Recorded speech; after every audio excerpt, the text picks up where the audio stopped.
கடந்த ஒரு மாசத்துல மட்டும் சுமார் 175 பாலியல் வன்கொடுமைகள், 65 கொலைகள், 4 சாதிய ஆணவ படுகொலைகள் தமிழ்நாட்டில் நடந்திருக்கு. இந்த 38 நாட்கள் டிவிக்கு ஆட்சியில 150 பாலியல் வழக்குகள் பதியப்பட்டிருக்கின்றன. பெண்களுக்கு எதிரான பாலியல் குற்றங்கள் 126.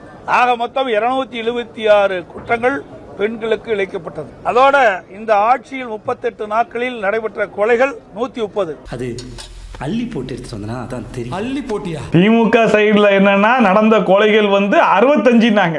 நீ 65னா நான் 130ன்னு சொல்வேன். நாங்க எப்பயுமே 2 மடங்கு தெரியும்ல அப்படின்ட்டாங்க. சரி ஓகே, பாலியல் வன்கொடுமைகள் அது 100, நாங்க இப்ப 200க்கு மேல போவோம்ல அப்படின்னு சொல்லிட்டு 200. அதாவது 38 நாட்கள்ல என்னென்ன எஃப்ஐஆர் போட்டிருக்காங்க, என்னென்ன வழக்குகள் பதிவு பண்ணிருக்கின்ற டேட்டா ஒரே டேட்டாவா தானே இருக்கும். அது எப்படி திமுக சைடுல ஒரு டேட்டாவும் அதிமுக சைடுல இன்னும் பெரிய டேட்டாவும் கிடைச்சிச்சு? இடம் சரியில்லை, கிளம்பிட வேண்டியதான். டிவிக்கு பதிலா நம்ம 2 பேரும் கூட்டணி வச்சா எப்படியாச்சும் தமிழ்நாட்டில் ஆட்சியை பிடிச்சிடலாம் அப்படின்னு சொல்லி அதுக்கெல்லாம் 2 பேரும் சேர்ந்து பேச்சுவார்த்தை எல்லாம் பண்ணீங்களே.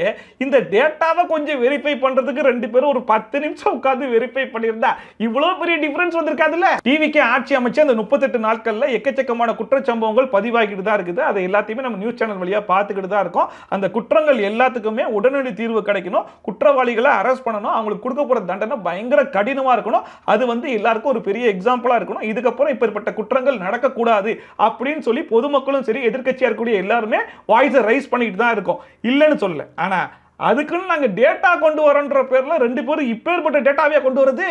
இது டூ மச். இது டூ மச். ஃபுல் வீடியோ நீங்க பார்க்கணும்னு நினைச்சீங்கன்னா லிங்க் இங்க இருக்கு, கிளிக் பண்ணி பாருங்க.